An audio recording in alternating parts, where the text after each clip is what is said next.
berperang bagiku. Tuhan, Kau yang berperang bagiku. Bukan dengan kuatku, namun karena kasih-Mu.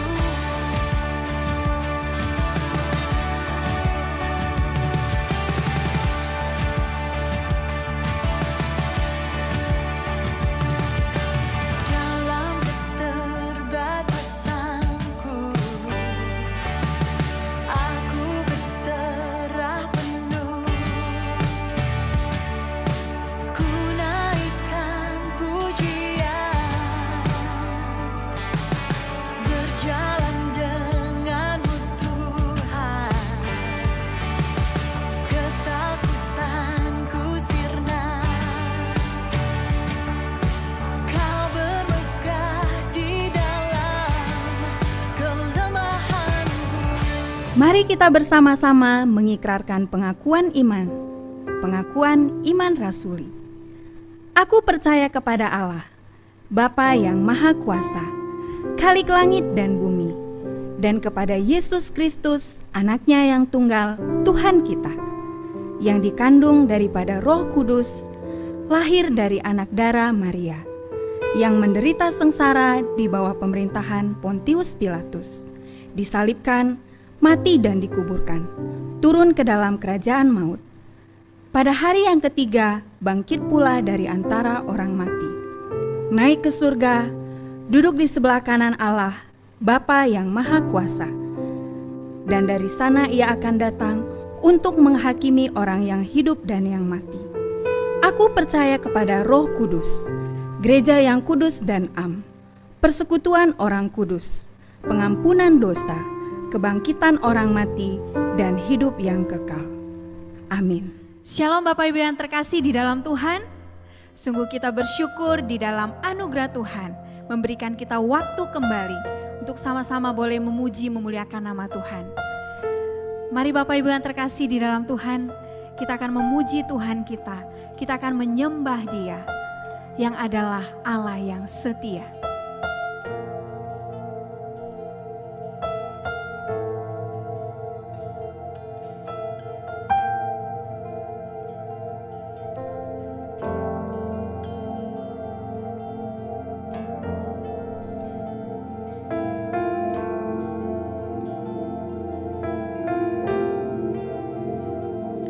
Ku hidup karena percaya Kau yang berjanji setia.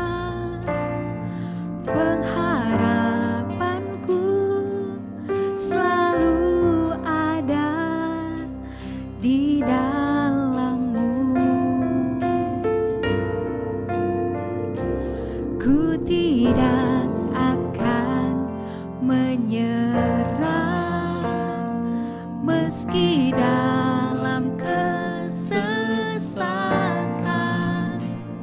Seluruh hidupku dalam genggaman-Mu.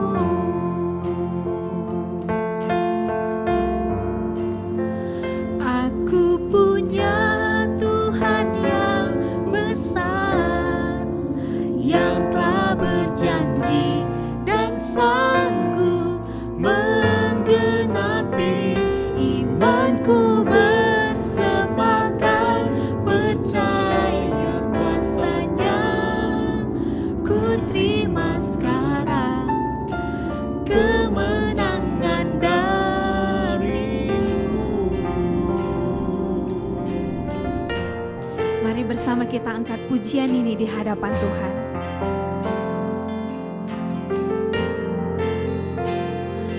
Ku hidup karena percaya Kau yang berjanji setia. Pengharapanku selalu ada di dalam-Mu. Ku tidak akan menyerah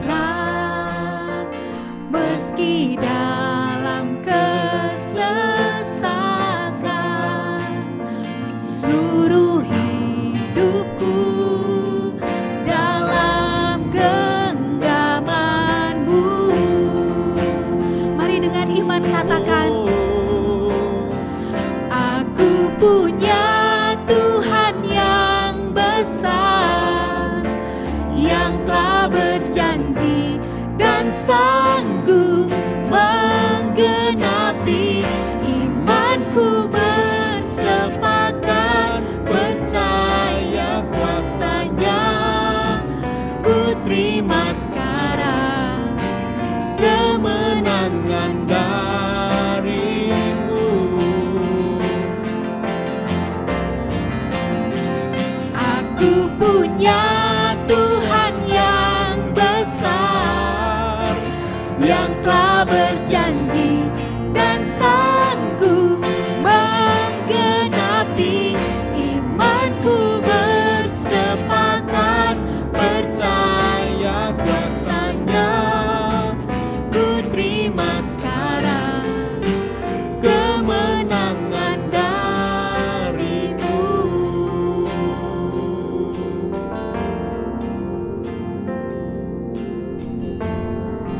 Terima kasih Tuhan. Kami bersyukur buat pengharapan yang Engkau berikan Tuhan. Terima kasih Yesus.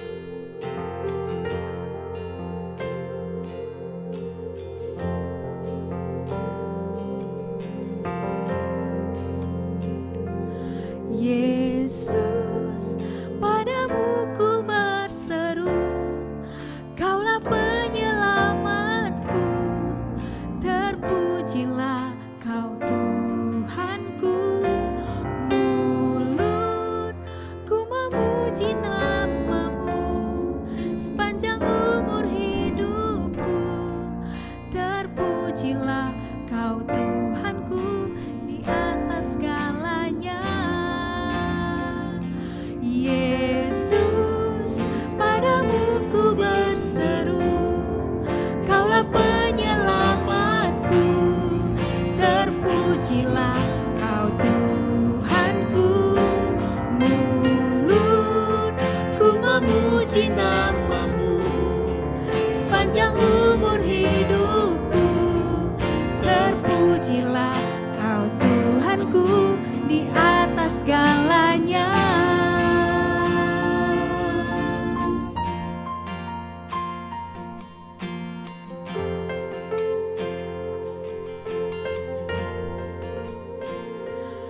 Kau Tuhan, penolong dalam hidupku. Ku percaya hanya kepada-Mu. Kau pegang tanganku dan tuntun langkahku. Yesus, Kau perlindunganku. Kau Tuhan, kekuatan dalam hidupku, penolongku dalam kesesakan. Kau gunung batuku dan pertahananku. Yesus, Kau kemenanganku. Yesus, padamu ku berseru, Kaulah penyelamatku. Terpujilah Kau Tuhanku. Mulutku memuji nama-Mu sepanjang umur hidupku. Terpujilah Kau Tuhanku di atas segalanya. Yesus, padamu ku berseru, Kaulah penyelamatku. Terpujilah Kau Tuhanku. Mulutku memuji nama-Mu sepanjang umur hidupku. Terpujilah Kau Tuhanku di atas segalanya. Kaulah sumber kuatku. Kaulah kehidupanku. Kaulah pertahananku. Ku percaya padamu.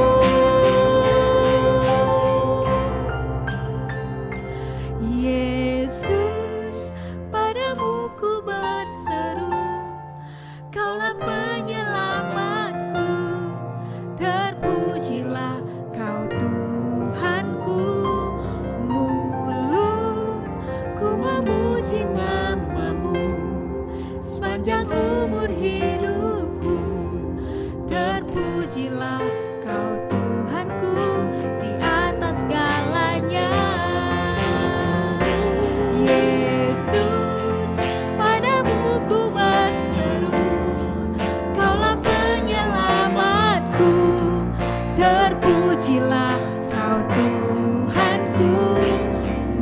Mulutku memuji nama-Mu sepanjang umur hidupku. Terpujilah Kau Tuhanku. Mulutku memuji nama-Mu sepanjang umur hidupku. Terpujilah Kau Tuhanku di atas segalanya.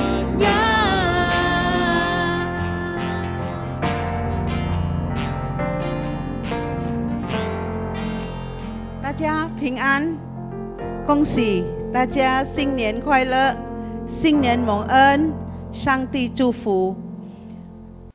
我们要听主的话语，我们一起来默祷告。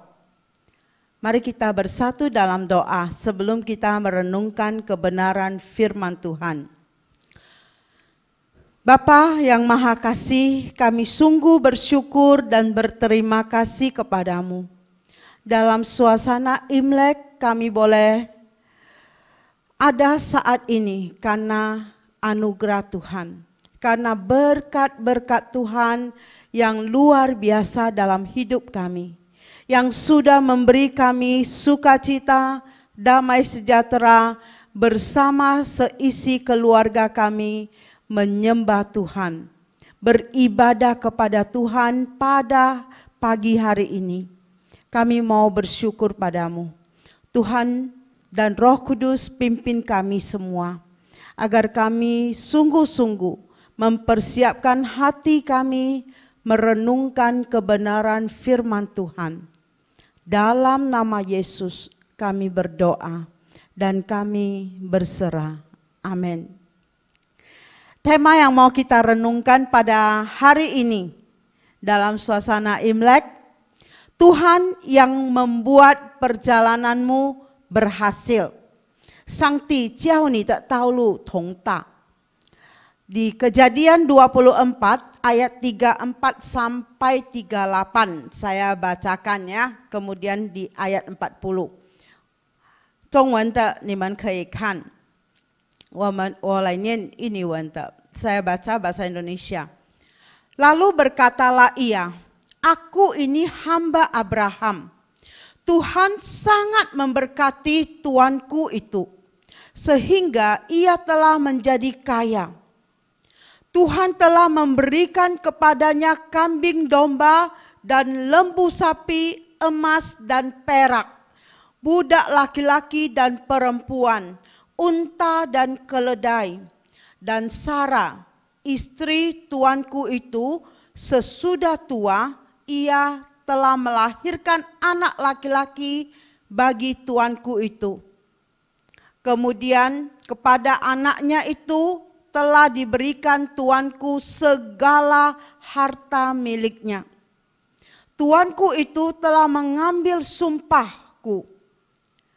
Engkau tidak akan mengambil untuk anakku seorang istri dari antara perempuan Kanaan yang negerinya kudiami ini.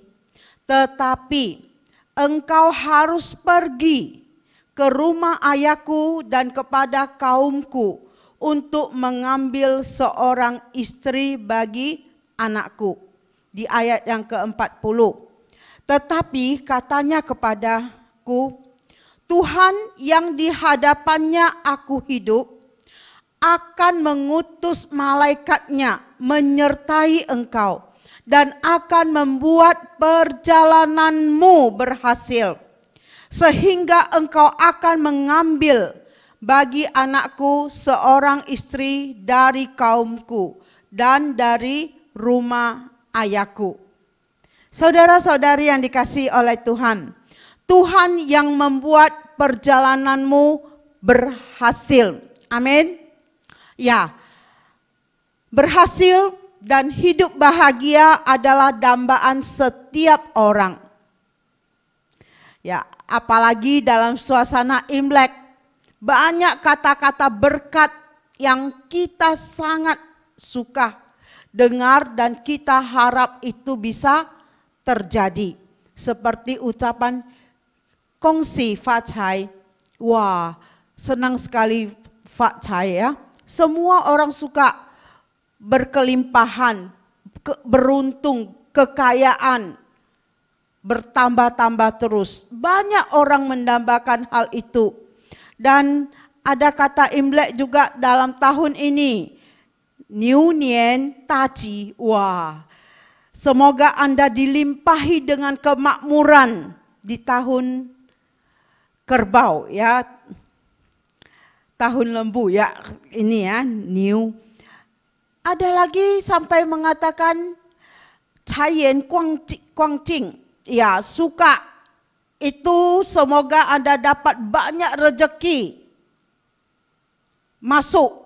Wah, banyak orang merindukan. Ya, ada juga Kong Chuo Sun Li. Ya, banyak orang ingin pekerjaannya boleh lancar.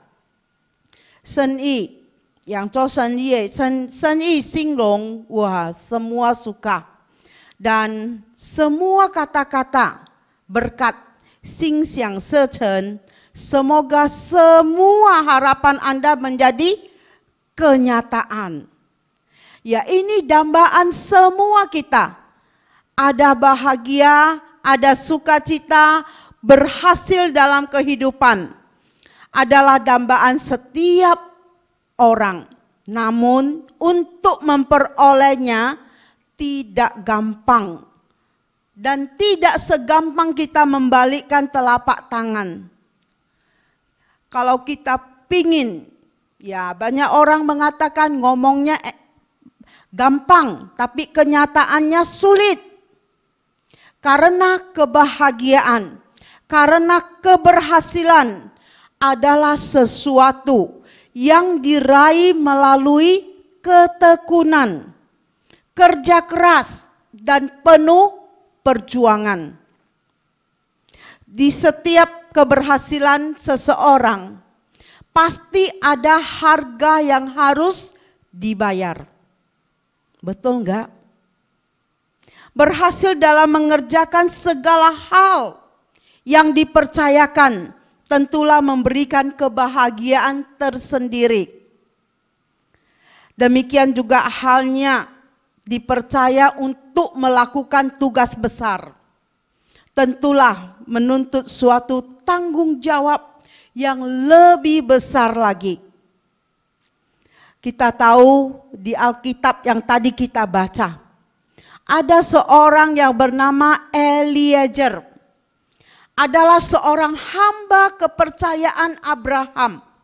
Suatu kali ia diberi tugas oleh Abraham tuannya. Tugas yang besar. Dia disuruh untuk pergi mencari dan menemukan seorang gadis yang akan menjadi istri dari Ishak, anaknya Abraham.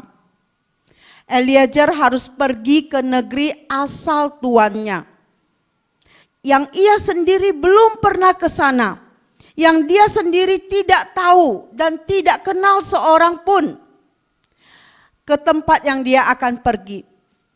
Kesaksiannya mengatakan bahwa keberhasilan Eliezer dalam mengemban tugas besar dari tuannya selain adalah faktor kesungguhan dan usaha yang maksimal, adalah karena kasih setia Tuhan kepadanya dan kepada tuannya. Kasih setia Tuhan, hesed, kepada Eliezer dan kepada Abraham yang membuat dia berhasil. Dan Tuhanlah yang membuat perjalanan Eliezer berhasil dan happy ending.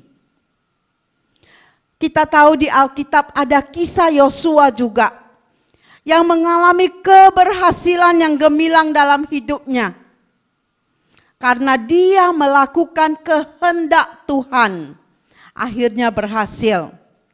Semua kita Jemaat yang dikasihi oleh Tuhan, Anda juga ingin berhasil, Anda juga mau berhasil, Anda juga bisa berhasil. Lakukanlah kehendak Tuhan. Tuhan yang membuat perjalananmu berhasil. Amin.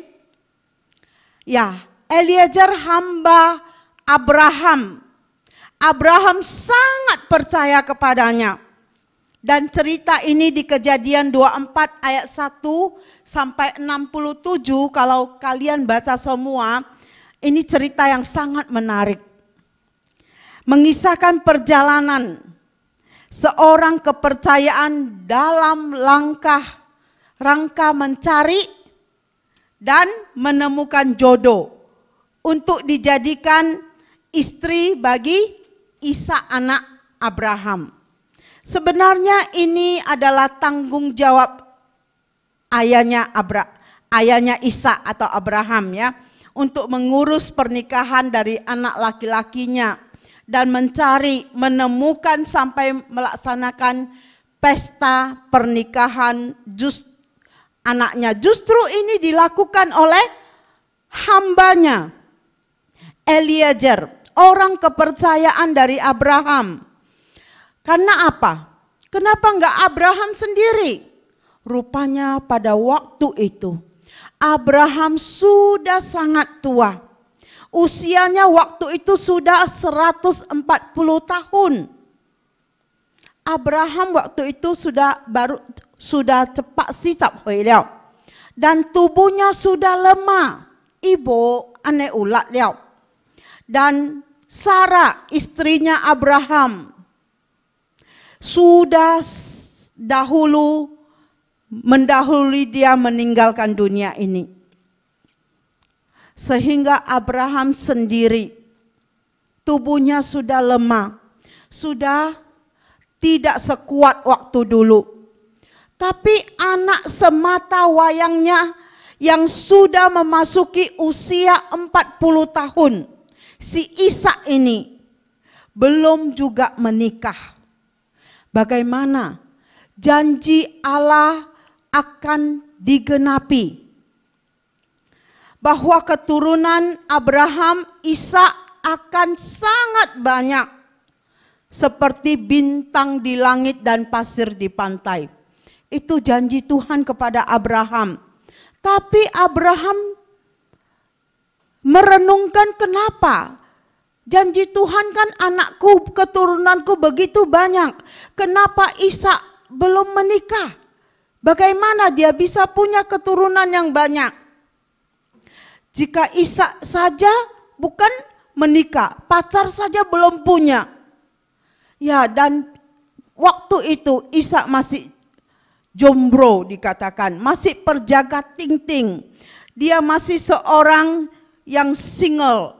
Ya, dan tentu saja sebagai seorang ayah, Abraham yang sangat menyayangi anaknya pasti menggumulinya, mendoakannya, dan mempertanyakan itu kepada Allah.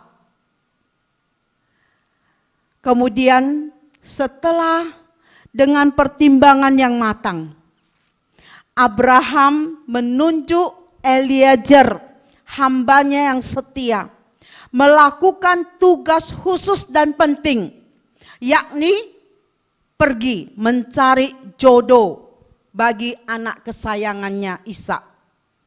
Sebelum Eliezer berangkat, Abraham memberi semacam rambu-rambu yang harus diikuti, yang harus dipatuhi oleh Eliezer di bawah sumpah setia kepadanya. Dengan bermodalkan doa, berkat dan kepercayaan, serta sumpah dari Abraham, Eliezer pun pergi menuju Aram Mesopotamia, yang merupakan asal kelahiran Abraham, dan Nahor saudaranya Abraham yang masih tinggal di sana, masih tinggal di Aram. Kisah perjalanan panjang yang melelahkan berhasil dilalui oleh Eliezer. Ia sampai dengan selamat di Haran, kota yang memang menjadi tujuannya, di mana dia harus menemukan gadis yang terbaik bagi Ishak, yang nantinya akan dibawa pulang sebagai tanda bahwa dia berhasil menunaikan tugas besar dari Abraham. Usaha dan perjuangannya disertai dengan doa yang sungguh-sungguh kepada Tuhan tidak sia-sia. Pertemuan secara tidak sengaja, tanpa terencana di sebuah sumur, di mana para gadis-gadis umumnya mengambil air untuk kebutuhan sehari-hari mereka. Di sana dia bertemu. Ada seorang gadis cantik jelita dan baik hati yang kebetulan mau mengambil air untuk melepaskan dahaganya. Si Eliezer juga ingin minum pada waktu itu. Perjalanan mereka sangat jauh dan mereka sudah nggak ada air untuk minum. Sampai di sumur tentu dia sudah ingin sekali minum, haus. Akhirnya si gadis yang cantik ini, dia menawarkan kepada Eliezer minum. Eliezer pas sampai di kota itu, ketepatan Eliezer juga mencari air untuk melepaskan dahaga. Dan unta-unta yang juga sudah haus sekali. Kebaikan dan kemurah hatian gadis itu, yang dengan rendah hati memberikan Eliezer minum. Gadis cantik itu juga dengan rendah hati menawarkan untuk memberikan minum semua unta-unta yang dibawa Eliezer. Ada 10 ekor unta yang dibawa. Ternyata penampilan, sikap, dan kepribadian gadis yang sangat menarik perhatian Eliezer untuk mengenal lebih dekat. Dan gadis itu bernama Ribka, yang ternyata masih keturunan Nahor, saudaranya Abraham. Akhirnya atas undangan Laban, yaitu saudara laki-lakinya Ribka, mewakili Betuel ayah mereka. Akhirnya Eliezer sampai di rumah keluarga besar Ribka. Betapa senangnya hati Eliezer waktu itu. Dia merasa tugasnya sepertinya sudah hampir rampung. Tidak mau menunggu lama-lama. Di hadapan Betuel, Laban dan Ribka dan seluruh keluarga yang ada di sana, Eliezer mulai bercerita tentang perjalanan panjangnya hingga dia sampai di Haran. Dia memulai dengan memperkenalkan diri. Aku ini hamba Abraham. Di ayat 34 yang kita baca tadi. Aku ini hamba Abraham. Dengan jelas dia mengatakan siapa dirinya. Aku ini hamba Abraham. Dan memperlihatkan bagaimana posisinya. Sebagai apa? Ya, ia di tengah-tengah keluarga Abraham. Dia adalah hamba. Selanjutnya dia menjelaskan bagaimana Abraham menjadi seorang yang diberkati Tuhan.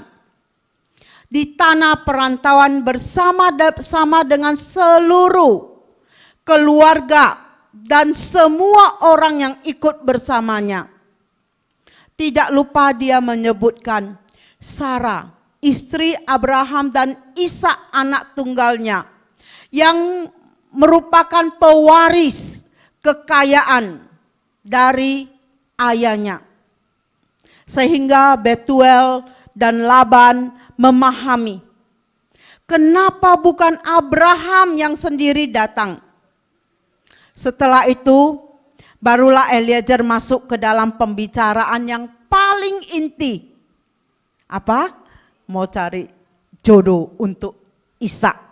Ya, kenapa dia datang ke Haran?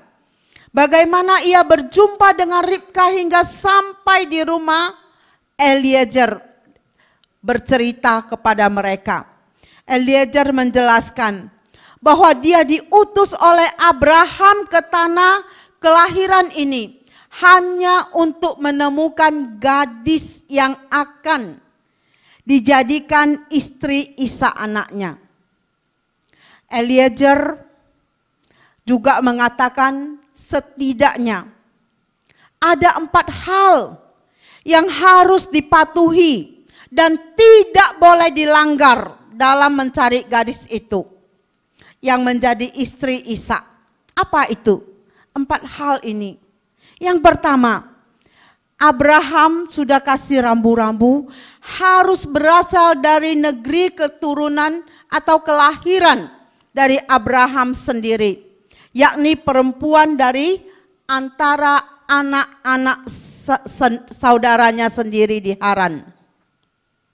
Yang kedua, bukan dari antara perempuan Kanaan, di mana Abraham tinggal sebagai perantau. Yang ketiga, harus mau dibawa dan tinggal bersama mereka di Negeb, tanah perantauan di mana Abraham tinggal sekarang. Dan yang keempat, Tuhan akan mengutus malaikatnya menyertai Eliezer dan akan membuat perjalanannya berhasil. Kemudian Eliezer terbebas dari sumpah jika perempuan yang dimaksud tidak mau ikut ke negeri di mana Abraham dan Ishak tinggal. Namun dari cerita Eliezer kita melihat bahwa ia sangat bijaksana. Salah satu persyaratan yang juga diterima dari Abraham langsung di bawah sumpah adalah Ishak tidak diperbolehkan dibawa dan menikah serta tinggal di kampung halamannya. Walaupun itu tanah kelahiran Abraham. Mengapa Eliezer tidak mengatakan itu? Tidak mengatakan poin itu kepada mereka. Mungkin saja hal itu dilakukan untuk menghindari adanya rasa ketersinggungan dari keluarga Laban. Selanjutnya ia mulai bersaksi bagaimana pertemuannya dengan Ribka ketika ia sampai di Haran sebagai seorang asing yang tidak mengetahui situasi kota itu, juga tidak mengenal siapapun yang ada di situ. Akhirnya sungguh luar biasa perjalanan Eliezer. Tuhan membuat perjalanannya berhasil. Ya, suka atau tidak suka. Saat ini mencari jodoh pun bukan perkara yang gampang, ya kan? Entah kita adalah orang yang masih lajang atau sedang mencari pasangan hidup, atau kita adalah orang tua yang ingin pasangan terbaik bagi anak kita. Atau kita adalah hamba Tuhan yang mungkin memiliki jemaat yang banyak permasalahan tentang pasangan hidup di gereja kita masing-masing. Memang, jika dahulu orang tua kita atau kakek nenek kita menganut prinsip 3B, yaitu bibit, bebet, bobot, dalam mencari jodoh, tetapi Alkitab kita memberikan sebuah contoh yang menurut saya cukup bagus untuk diambil intinya dalam mencari jodoh di zaman sekarang ini. Ketika Abraham mencari pasangan hidup untuk Ishak, jika kita membaca Alkitab kita hari ini dan ayat-ayat sebelumnya, kita akan menemukan bahwa Abraham ingin agar Ishak mendapat pasangan dari kaum keluarganya. Ayat 38 tadi. Bukan dari daerah Kanaan tempat Abraham dan Ishak tinggal pada saat itu. Padahal jika kita perhatikan, Abraham saat itu tinggal di tanah Kanaan.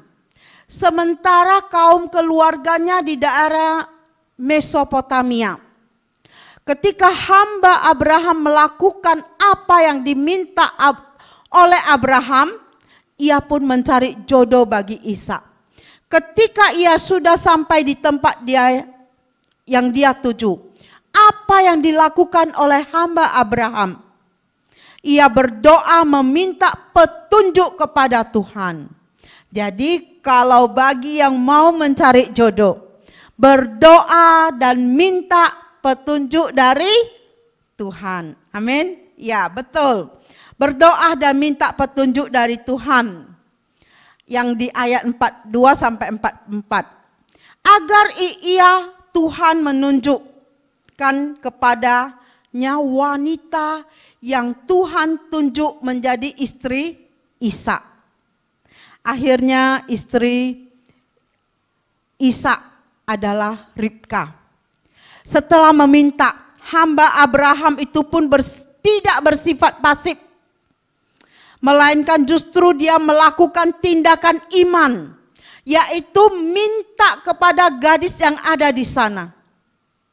Ini merupakan tindakan iman. Karena terkait permintaan yang tadi dia naikkan di hadapan Tuhan. Setelah dia berdoa, sekarang dia beraction. Dia dengan iman dia katakan, hamba Abraham tidak meminta kemudian dia berdiam diri saja. Melainkan dia melangkah di dalam iman. Ada usaha yang harus dilakukan hamba Abraham tersebut. Dia jelas berkata kepada Ribka, tidak cukup meminta kepada Tuhan dan mengambil tindakan. Hamba Abraham juga melakukan konfirmasi kepada Ribka dan keluarganya. Itulah mengapa dalam bacaan Alkitab kita hari ini kita menemukan bahwa ia pun menceritakan seluruhnya dan mulai dari posisinya sebagai hamba dan Abraham yang kaya raya dan bagaimana Abraham meminta untuk mencari pasangan hidup bagi anaknya Ishak. Hamba Abraham menceritakan semuanya.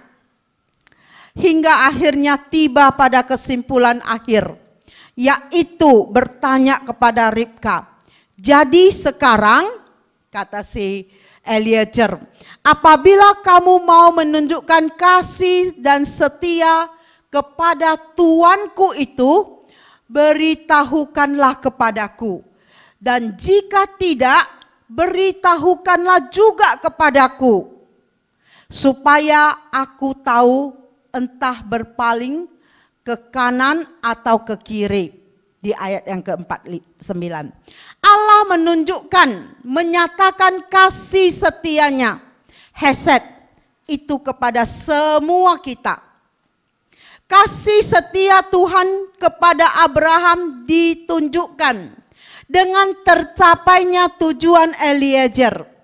Jadi jelaslah, kasih setia Tuhan itu yang membimbing, yang menolong perjalanan Eliezer. Dan kasih setia Tuhan yang juga membimbing dan juga menolong kita pada hari ini dan selamanya. Dan kasih setia Tuhanlah yang membuat perjalanan kita berhasil. Amin.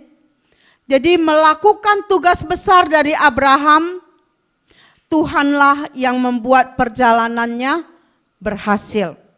Eliezer pulang dengan membawa trofi kemenangan, kesuksesan.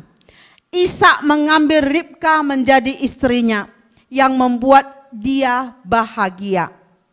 Kasih setia Tuhan memberkati Ishak dan Ribka dengan kebahagiaan.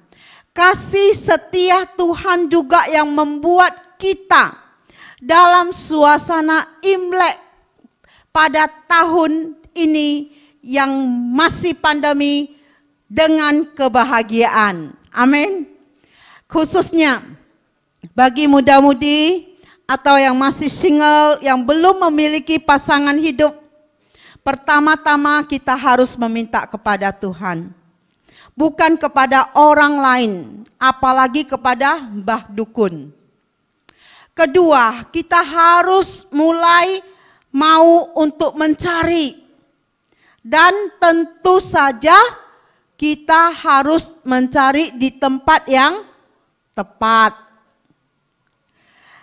Tempat yang paling baik menurut saya adalah gereja atau persekutuan orang percaya di ruang P3MI atau di persekutuan doa.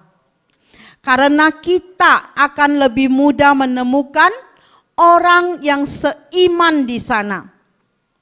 Memang ada banyak orang percaya yang mendapat jodoh di sekolah, atau di kampus, atau di tempat kerja, atau di lingkungannya. Akan tetapi akan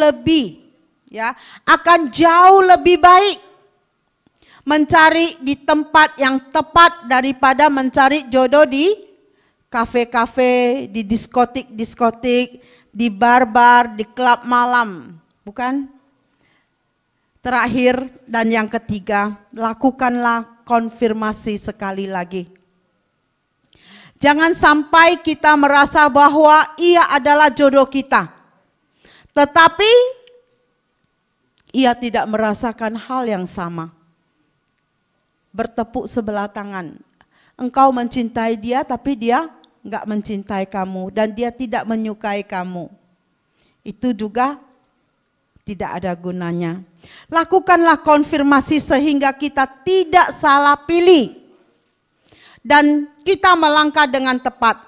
Sama seperti Ribka yang menjadi pasangan hidup Ishak. Jodoh yang merupakan pilihan Tuhan pasti akan terus saling mengasihi, mencintai, dan akan happy ending. Mari semua muda-mudi Kristen, carilah pasanganmu yang seiman, sesuai dengan kehendak Tuhan. Di 2 Korintus 6 ayat 14, janganlah kamu merupakan pasangan yang tidak seimbang dengan orang-orang yang tak percaya. Sebab persamaan apakah yang terdapat antara kebenaran dan kedurhakaan? Atau pasangan terang dapat bersatu dengan gelap? Tidak. Saudara-saudariku, mari kita semua ingat keberhasilan yang diperoleh dengan ketekunan, kerja keras, dan perjuangan pasti membahagiakan. Ada banyak keberhasilan dan keberuntungan yang didapat orang karena kasih setia Tuhan semata dan dengan melakukan kehendak Tuhan. Karena itu jangan pernah mengabaikan Tuhan dalam hidup kita. Ingat, jangan mengabaikan Tuhan dalam hidup kita. Kita hidup senang atau susah, suka atau duka, kita membutuhkan Tuhan. Kita jangan mengabaikan Tuhan. Kita jangan meninggalkan Tuhan. Tuhan tidak pernah meninggalkan kita. Tuhan mengasihi kita dengan kasih setianya. Hesed kepada kita semua. Berusahalah menjadi pribadi yang bisa dipercaya dan diandalkan. Karena itu tidak akan merugikan siapapun, termasuk diri kita sendiri. Soi lang ai zo u sin yong e lang, ho lang xiong sin e lang. Ini pasti tui lang ho, bo tui lang pai. Amin. Mari kita lakukan. Kenapa Eliezer menjadi orang yang dipercaya oleh Abraham? Karena kepribadiannya, kehidupannya sehari-hari, dia sungguh-sungguh orang yang dapat dipercaya. Dia sungguh-sungguh orang yang dapat diandalkan. Itulah yang harus kita lakukan.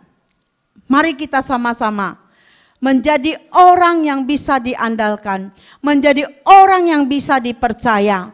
Amin. Mari kita berdoa. Tuhan, terima kasih untuk firman-Mu yang boleh kami renungkan pada hari ini. Kami mau bersyukur. Tuhan masih memberkati kami. Dan kasih setia Tuhan tidak pernah meninggalkan kami. Sehingga kami boleh merasakannya pada saat ini. Kasih sukacita, kebahagiaan, keberuntungan menjadi milik kami. Karena kami memiliki Tuhan.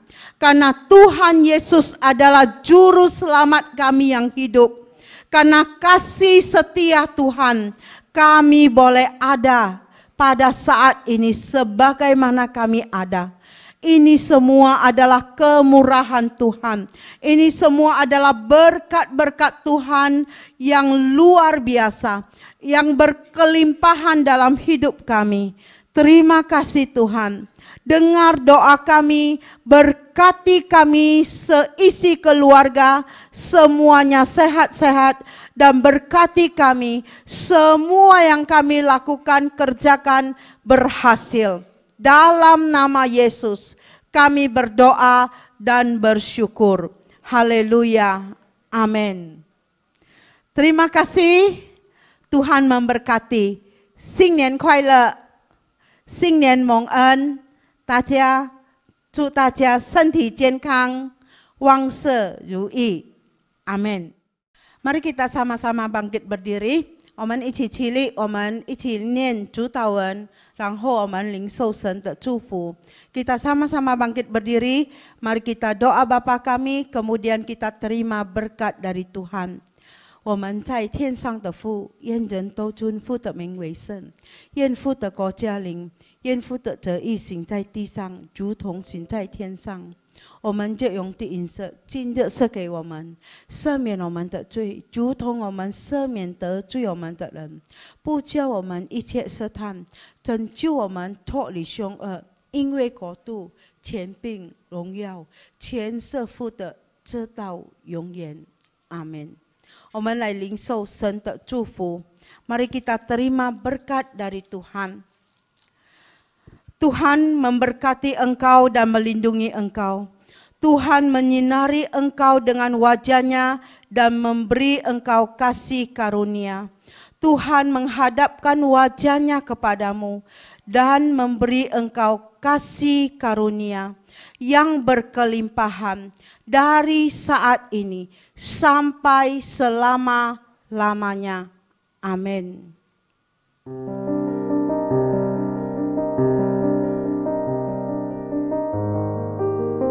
Seperti yang kita ketahui bahwa kasus COVID-19 di Indonesia, khususnya Jakarta, sudah semakin tinggi. Sampai pada hari ini saja, sudah 100 tenaga medis yang menjadi korban. Sampai kapankah kita berdiam diri dan mementingkan diri sendiri? Yuk, kita lakukan gerakan 3M. Apa itu gerakan 3M? Mari kita simak. Gerakan 3M yang pertama yaitu memakai masker. Pakailah masker Anda kemanapun Anda berada dan saat Anda keluar dari rumah, seperti ini.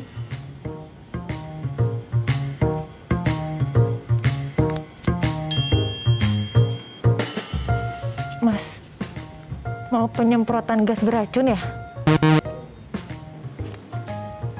Memakai masker tidak perlu seperti itu ya teman-teman. Masker yang dianjurkan adalah masker kain 3 lapis atau masker medis. Tidak dianjurkan untuk memakai masker N95 karena penggunaannya hanya untuk tenaga medis. Jangan lupa, cuci masker kain kamu setelah menggunakannya. Gerakan 3M yang kedua, yaitu mencuci tangan. Mencuci tangan merupakan cara kita untuk memutus rantai virus.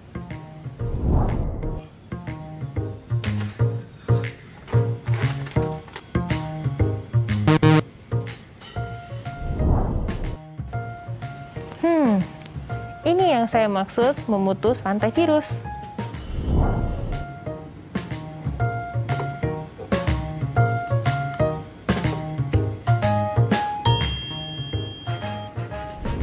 Mencuci tangan dengan sering dan benar agar kita terhindar dari virus dan penyakit. Gunakan air dan sabun atau hand sanitizer berbahan dasar alkohol. Gerakan 3M yang terakhir yaitu menjaga jarak. Kita tidak pernah tahu sedang bersama orang yang sehat atau sakit. Maka dari itu, jangan lupa menjaga jarak minimal 2 meter dengan orang lain.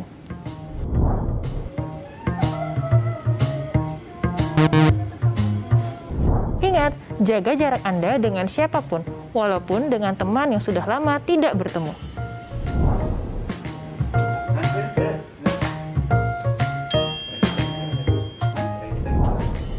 Semoga video ini bermanfaat bagi kita semua untuk saling menjaga diri dari COVID-19. Ingat, kita bisa jika bersama-sama. Salam sehat!